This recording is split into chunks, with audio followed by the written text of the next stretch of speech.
বিসমিল্লাহির রহমানির রহিম।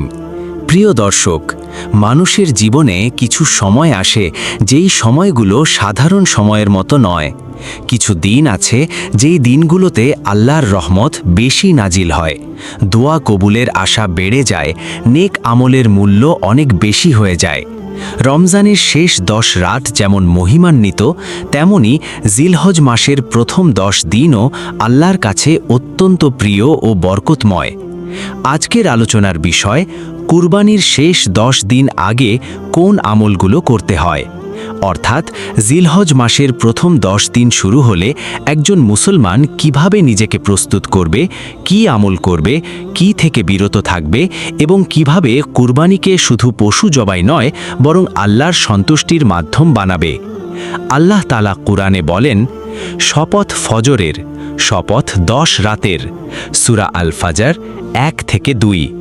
অনেক মুফাসসির বলেছেন এখানে 10 রাত বলতে জিলহজের প্রথম 10 দিনকে বোঝানো হয়েছে। ইবনে আব্বাস রাদিয়াল্লাহ, ইবনে জুবাইর রাদিয়াল্লাহ এবং বহু সালাফ থেকে এ ব্যাখ্যা বর্ণিত হয়েছে।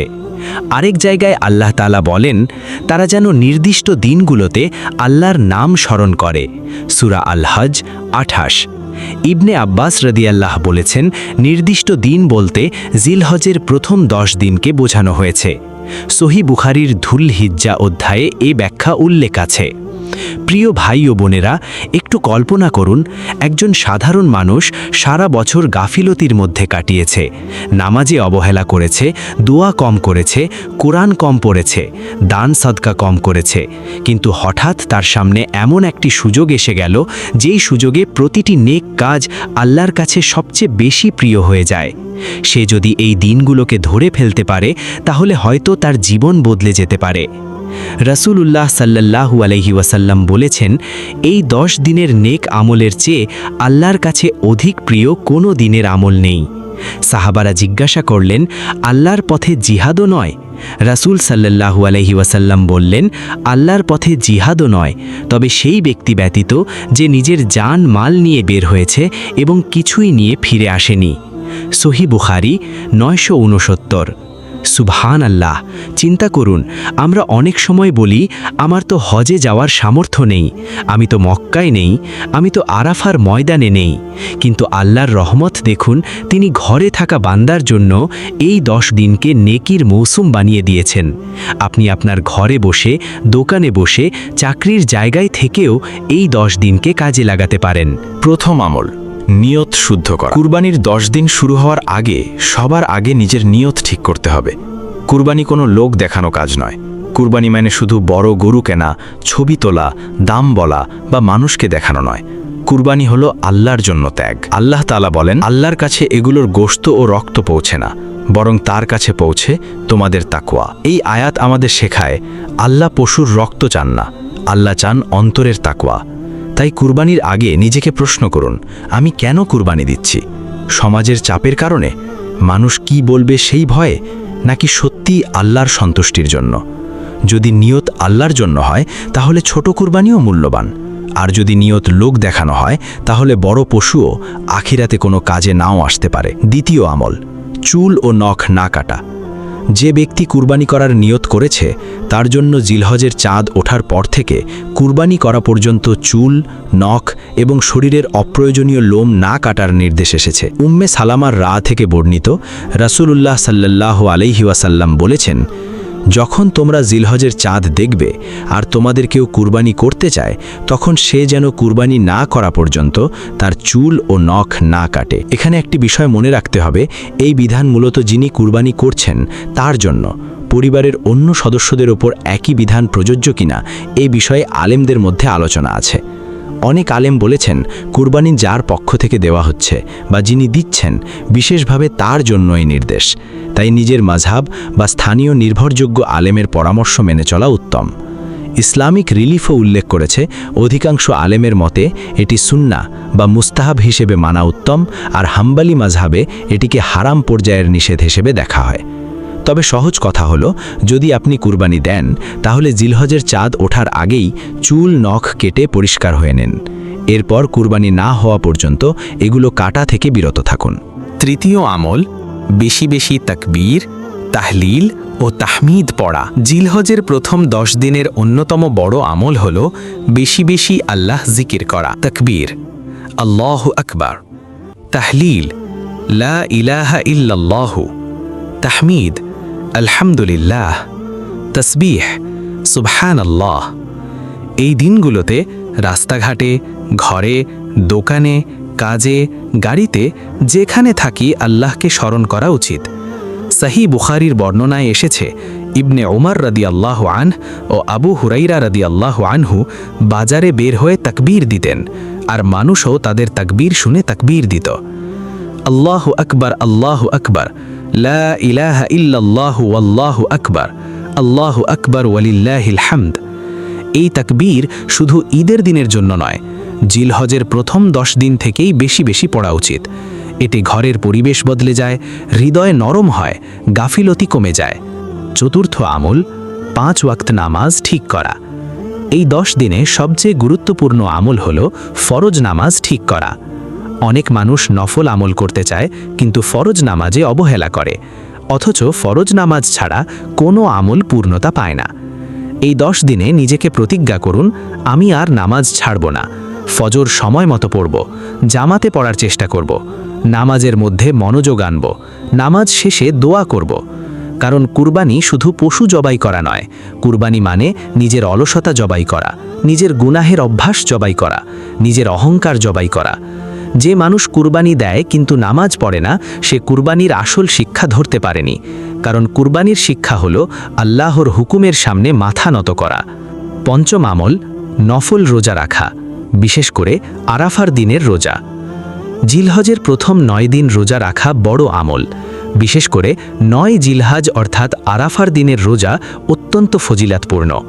রাসূলুল্লাহ সাল্লাল্লাহু আলাইহি ওয়াসাল্লাম আরাফার দিনের রোজা সম্পর্কে বলেছেন, আমি আল্লাহর কাছে আশা করি এটি পূর্ববর্তী 1 বছর ও পরবর্তী 1 বছরের গুনাহের কাফফারা হবে।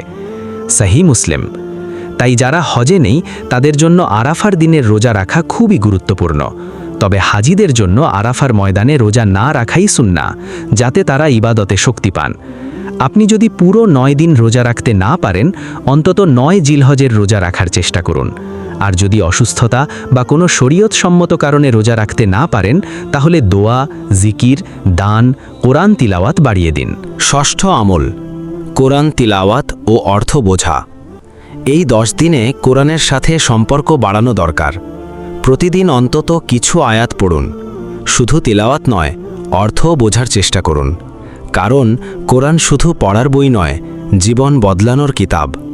যেমন সূরা আস-সাফফাতে ইব্রাহিম আলাইহিসসালাম ও ইসমাইল আলাইহিসসালামের কুরবানির ঘটনা পড়লে বোঝা যায় কুরবানি আসলে আনুগত্যের পরীক্ষা। ইব্রাহিম আলাইহিসসালাম নিজের সবচেয়ে প্রিয় জিনিস আল্লাহর পথে দিতে প্রস্তুত ছিলেন।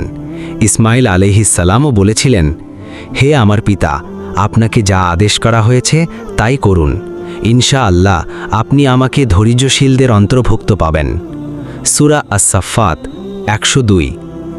এই আয়াত পড়লে হৃদয় কেঁপে ওঠে।